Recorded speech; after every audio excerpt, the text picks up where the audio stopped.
जीवन के प्रति अहोभाव। आइए जानते हैं इस वीडियो पार्ट 2 के माध्यम से ओशो के अनमोल प्रवचन से। ओशो कहते हैं, धर्म ने यह काम किया पहले कि सारे जीवन को असार करने के लिए हर चीज का विश्लेषण कर दिया। फिर वैज्ञानिकों के हाथ में विश्लेषण की ताकत आ गई।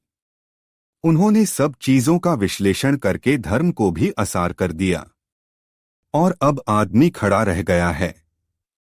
उसके हाथ में कुछ नहीं बचा है। न प्रेम, न परमात्मा, न संसार, न मोक्ष। सब चीजों का विश्लेषण हो गया है और आदमी खाली हाथ खड़ा हो गया है। यह आदमी अगर दुख से न भर जाए, यह आदमी अगर जीवन के प्रति उदासी से न भर जाए, अगर यह आदमी जीवन को अंत करने के लिए तत्पर न होने लगे, तो क्या करे? धर्मगुरुओं के विश्लेषण ने एक एक आदमी को आत्महत्या सिखाई है, सुसाइड सिखाया है। आत्महत्या दो तरह से हो सकती है। या तो एक आदमी होलसेल आत्महत्या कर ले इकट्ठी, या दूसरा आदमी फुटकर आत्महत्या करे। एक आदमी सीधा जाए और पहाड़ से कूद जाए और मर जाए। एक आदमी छुरी मार ले, जहर पी ले, या एक आदमी धीरे धीरे मरे। पहले घर छोड़े, फिर वस्त्र छोड़े, फिर भोजन छोड़े, सन्यासी हो जाए। धीरे धीरे मरने के नाम को हम अब तक सन्यास कहते रहे हैं। ग्रेजुअल सुसाइड को धीरे धीरे मरो। और जो आदमी इस मरने की प्रक्रिया में जितना आगे निकल जाए, जितना सूख जाए, जितना सूखे पत्तों की भांति हो जाए, जीवन की निंदा जिसे जीवन के हर रस को गंदा करने की तीव्रता से भर दे, उस आदमी को हम उतना ही आदर देते हैं। धर्म के तथाकथित झूठे प्रभावों में हमने जीवन को नहीं, मृत्यु को आदर दिया है। और जो समाज मृत्यु को आदर देता हो, उसके जीवन में आनंद कैसे हो सकता है? आत्मघात को हमने सम्मान दिया है। हमने अब तक केवल मृत्यु के देवताओं के मंदिरों में पूजा की है। हमने दिए जलाए हैं मृत्यु के सामने, जीवन के सामने नहीं। धर्म के हाथों में, मैंने कहा, व्यक्तिगत आत्महत्या की सूझ मिली आदमी को, और विज्ञान के हाथों में सामूहिक आत्महत्या का उपाय मिल गया है। धर्म ने कहा, छोड़ो जीवन को, आवागम से मुक्ति चाहिए। जीवन ठीक नहीं, शुभ नहीं, पाप है। यही एकमात्र पाप है, जीवित होना। मैं पिछले जन्मों के पापों के कारण जीवित हूं। आप भी पिछले जन्म के पापों के कारण जीवित हैं। जिस दिन पाप नहीं रह जाएंगे, जीवन की कोई जगह नहीं रह जाती, आप जीवित नहीं होंगे। आप जीवन में नहीं होंगे।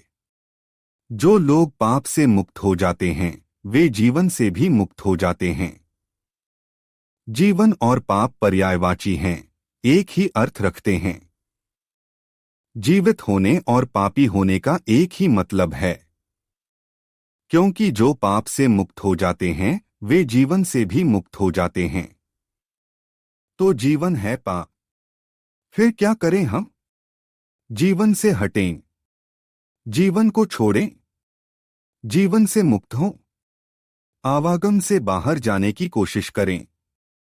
जीवन से हटने की सारी कोशिश मृत्यु में जाने की कोशिश ही हो सकती है, और कोई विकल्प नहीं, और कोई अल्टरनेटिव नहीं है। या तो जीवन की परिपूर्णता है, या तो जीवन के रस और आनंद में प्रवेश है, और या फिर जीवन से पीठ फेर लेनी है, जीवन से भागना है, जीवन से हटना है। जिसे हम सन्यास कहते हैं, वह मृत्यु की ओर मुख करने का नाम है। जीवन की ओर पीठ फेर लेने का, मृत्यु की तरफ गति करने का नाम है। धर्मों ने व्यक्तिगत आत्मघात सिखाया। विज्ञान और आगे बढ़ गया। असल में विज्ञान हर चीज को सामूहिक बनाने का उपक्रम है। एक व्यक्ति जिसका उपभोग कर सकता है, विज्ञान की कोशिश है कि सभी उसका उपभोग कर सकें। अकबर के महल में जितनी रोशनी होती थी, विज्ञान ने व्यवस्था कर दी कि उतनी रोशनी बंबई के झोपड़े में भी हो सके। अकबर जितने अच्छे भोजन करता था, विज्ञान कोशिश करता है हर आदमी उतने अच्छे भोजन कर सके। सम्राटों के पास जितने तीव्र वाहन थे, विज्ञान ने कोशिश की कि दरिद्रतम आदमी के पास उतने ही तीव्र वाहन हो जाएं। विज्ञान जीवन की घटनाओं को सामूहिक करने की कोशिश करता है। उसने मृत्यु को भी सामूहिक करने की व्यवस्था कर दी है। एक एक आदमी क्यों आवागम से मुक्त हो? सारी पृथ्वी एक ही साथ आवागम से मुक्त क्यों न हो जाए? इसलिए हाइड्रोजन बम और एटम बम का इंतजाम किया। सभी को इकट्ठा मोक्ष क्यों न मिल जाए? सभी जीवन से छूट क्यों न जाएं? जब जीवन दुख है तो जीवन को बचाने की जरूरत क्या है? और जब जीवन पीड़ा है और उससे छूटना ही एकमात्र लक्ष्य है, तो सभी सामूहिक रूप से क्यों न मोक्ष में प्रवेश पा जाएं? एक एक आदमी कब तक मुक्त होता रहेगा? एक एक आदमी को मोक्ष जाने में कितना समय लग जाएगा? इकट्ठा टोटल हम क्यों न मुक्त हो जाएं?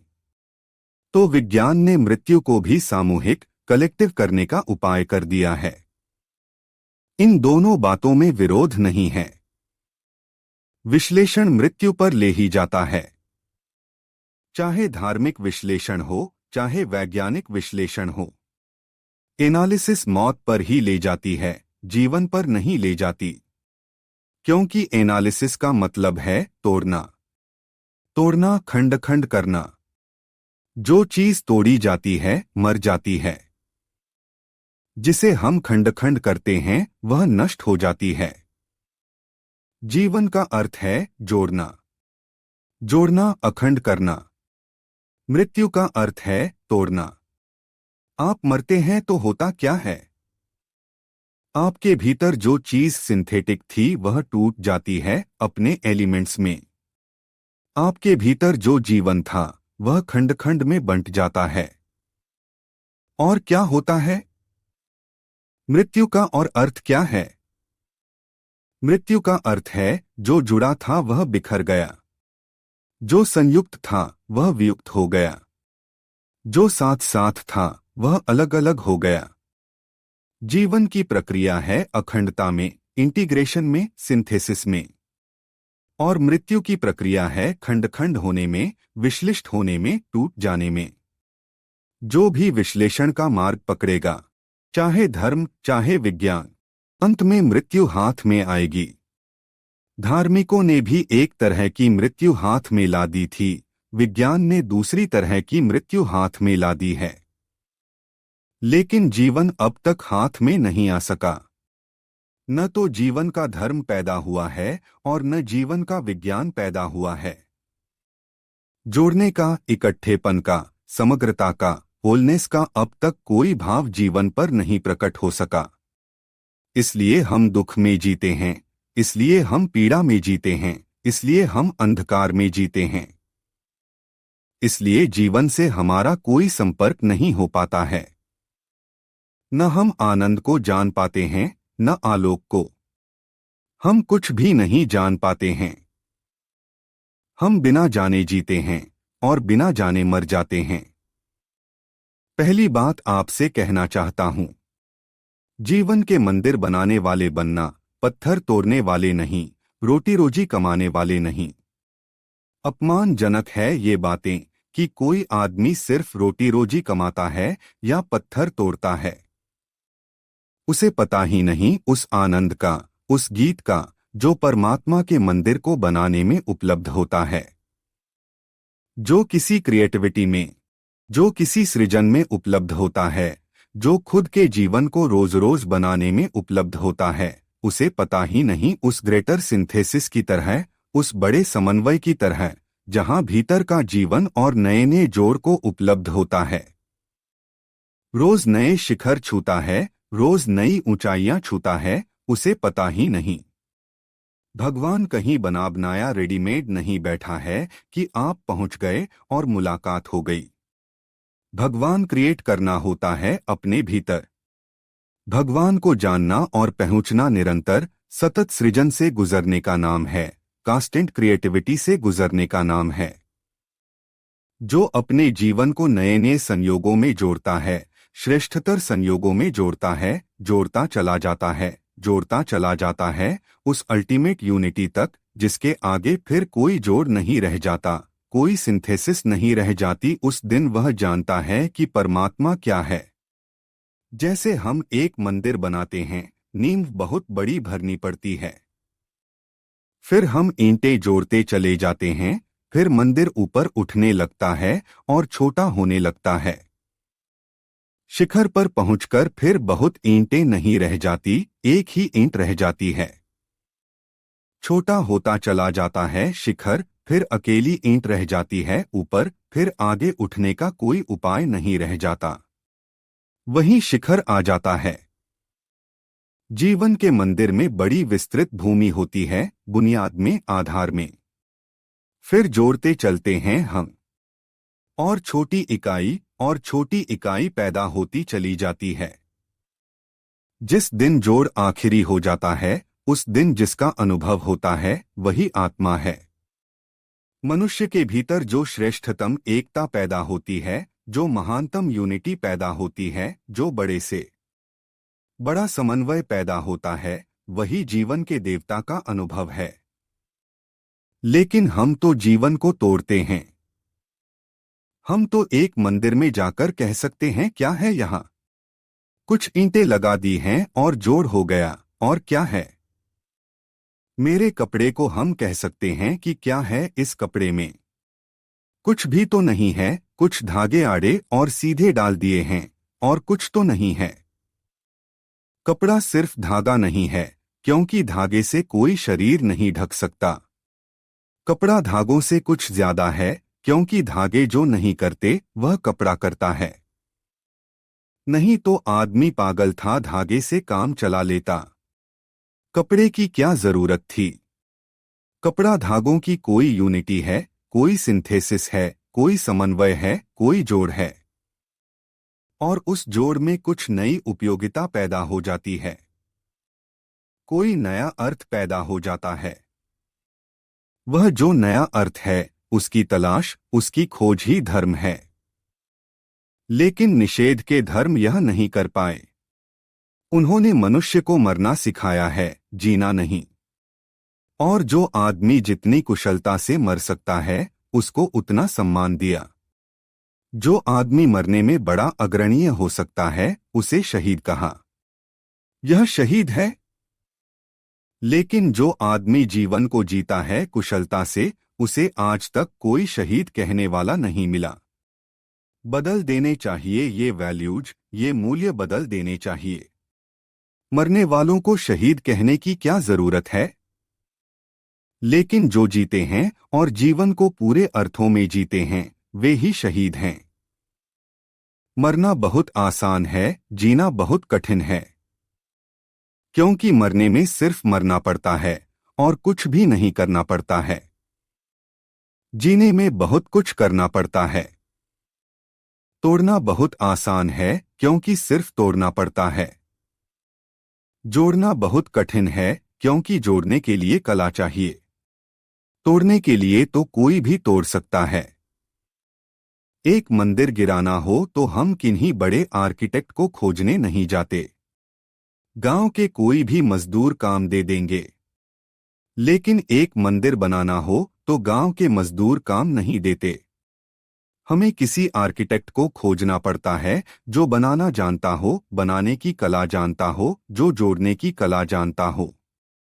अब तक धर्म के नाम पर हमने केवल तोड़ना सिखाया है, छोड़ना सिखाया है, भागना सिखाया है। यह कोई भी कर सकता है। इसके लिए कोई जीवन की कला जाननी जरूरी नहीं है। लेकिन वह धर्म अब तक पैदा नहीं हो सका जो जोड़ना सिखाए। जीवन का आर्किटेक्ट जीवन की कला सिखाए, जीवन को निर्माण करने के सूत्र सिखाए। पहला सूत्र आज मुझे आपसे बात करनी है, और वह यह है कि जीवन को विश्लेषण की दृष्टि से देखना बंद कर दें, अन्यथा आपके हाथ में राख के सिवाय कुछ भी नहीं लगेगा। जीवन को देखें संश्लेषण की दृष्टि से, और आपके हाथ में रस उपलब्ध होना शुरू हो जाएगा।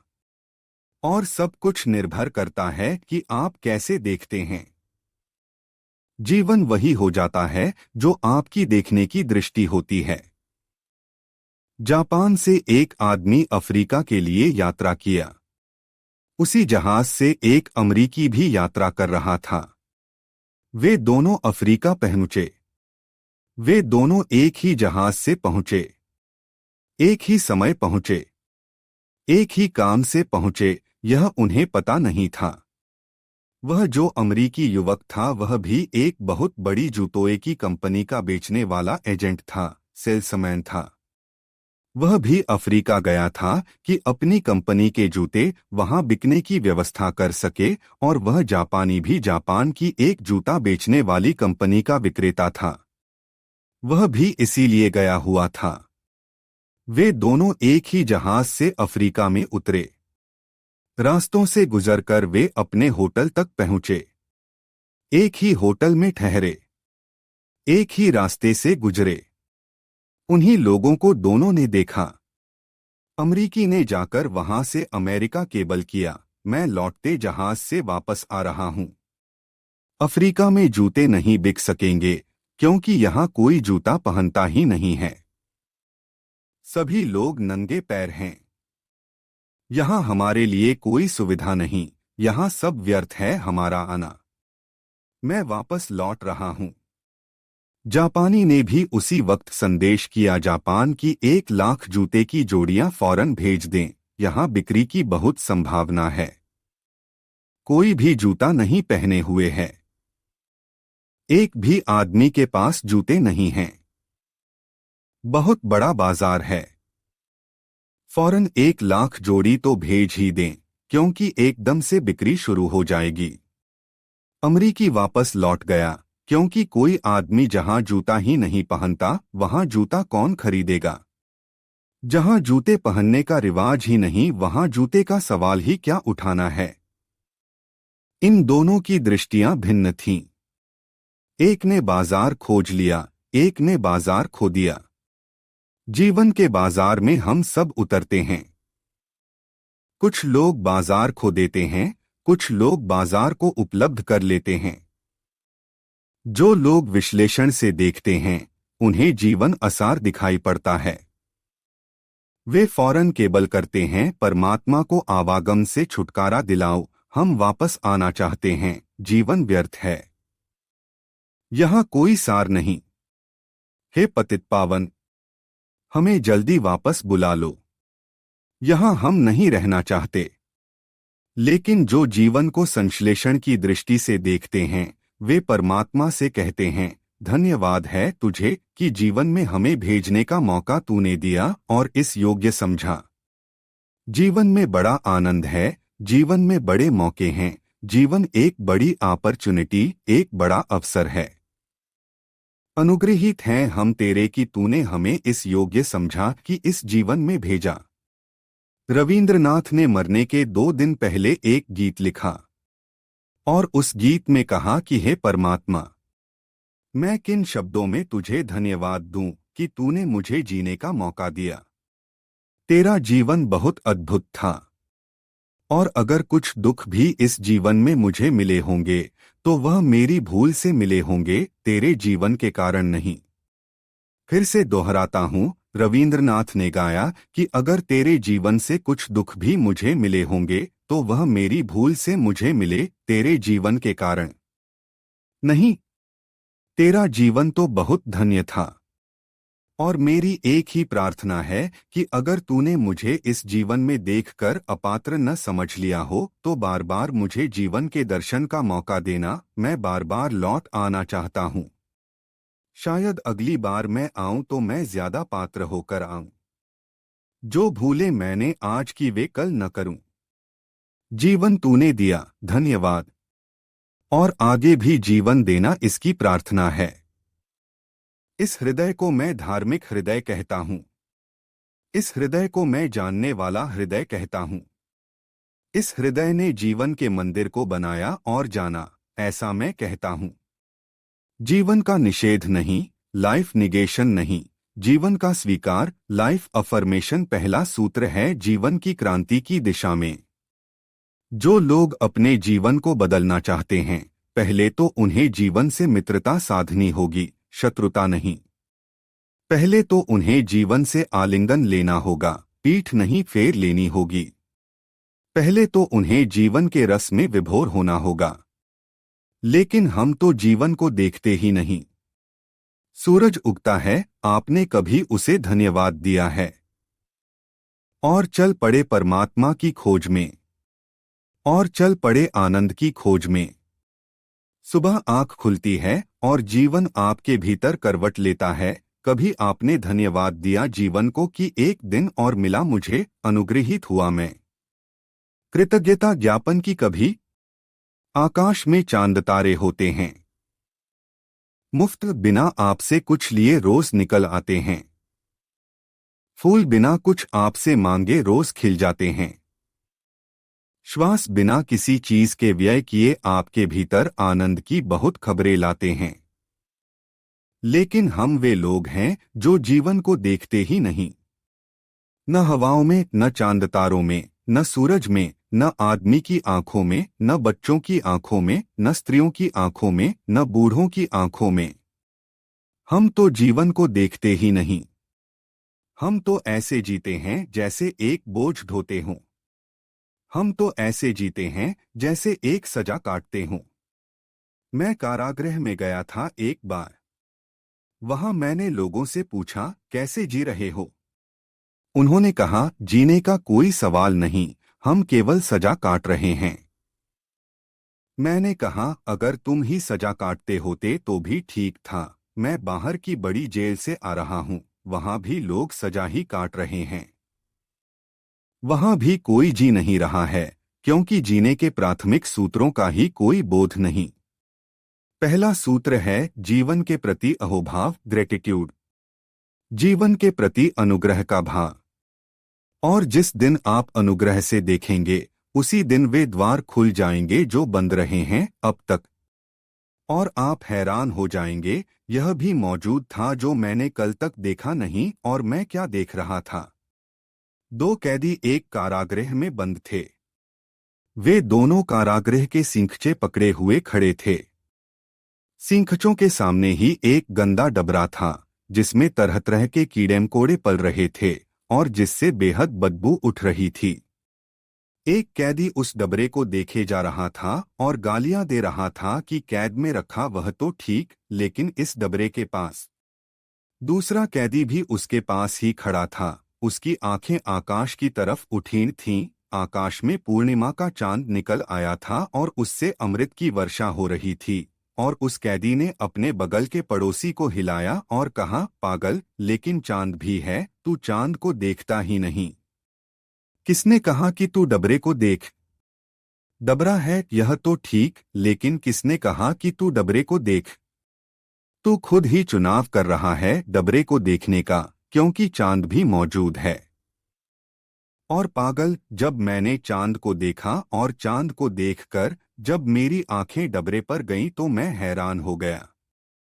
वह डबरा भी बदल गया था, उसमें चांद की प्रतिछाया बन रही थी। उस डबरे में भी मुझे चांद दिखाई पड़ा। क्योंकि चांद को मैंने देखा, चांद से मैं परिचित हुआ। फिर उस डबरे में मुझे कीड़े मकोड़े ख्याल नहीं आए। चांद की प्रतिछवि ही मुझे दिखाई पड़ी और तू डबरे को देख रहा है। और मैं जानता हूं, अगर तू चांद को भी देखेगा तो डबरे की प्रतिछवि चांद में दिखाई पड़ेगी। यह बिल्कुल स्वाभाविक है। हमारी दृष्टि हमारे जगत को निर्मित करती है। धर्मगुरुओं ने मनुष्य के जगत को विषाक्त कर दिया, असार दुखपूर्ण कहकर। और उन्होंने कहा और हो गया, उनका अभिशाप फलित हो गया। क्या हम इस दुनिया को ऐसे ही जीते रहें या जीवन की दृष्टि को बदले? परमात्मा अगर कहीं है तो जीवन के मंदिर में विराजमान है। और जिन्हें भी उस मंदिर में प्रवेश करना है, वे अहोभाव, जीवन के प्रति धन्यता का बोध, जीवन के प्रति कृतज्ञता का बोध लेकर ही प्रवेश कर सकते हैं। पहली सीढ़ी है जीवन के प्रति अहोभाव, और उस सीढ़ी तक पहुंचने की दृष्टि है संश्लेषण, सिंथेसिस, होलनेस। एनालिसिस नहीं, विश्लेषण नहीं, खंड खंड कर देना नहीं। अखंड को देखें, खंड खंड को नहीं। जो अखंड को देखता है वह धार्मिक है, जो खंड खंड को देखता है वह अधार्मिक है। यह जीवन क्रांति की दिशा में पहला सूत्र है। एक छोटी सी कहानी और मैं अपनी बात पूरी करूंगा। बड़ी झूठी कहानी है। स्वर्ग के एक रेस्तरां में बुद्ध, कन्फ्यूशियस और लाओ त्सु तीनों बैठकर गपशप कर रहे हैं। स्वर्ग में भी रेस्तरां होते हैं, क्योंकि जो आदमी जमीन से गया है वह जमीन की बहुत सी चीजें वहां ले जाता है, नहीं ले जाता तो वहां बना लेता है। फिर बुद्ध, कन्फ्यूशियस और लाओ त्सु तीनों ही पृथ्वी पर शायद ही किसी रेस्तरां में गए हों। जो जमीन पर चूक गए, सोचा होगा स्वर्ग में पूरा कर लें। वे तीनों रेस्तरां में बैठकर गपशप करते हैं।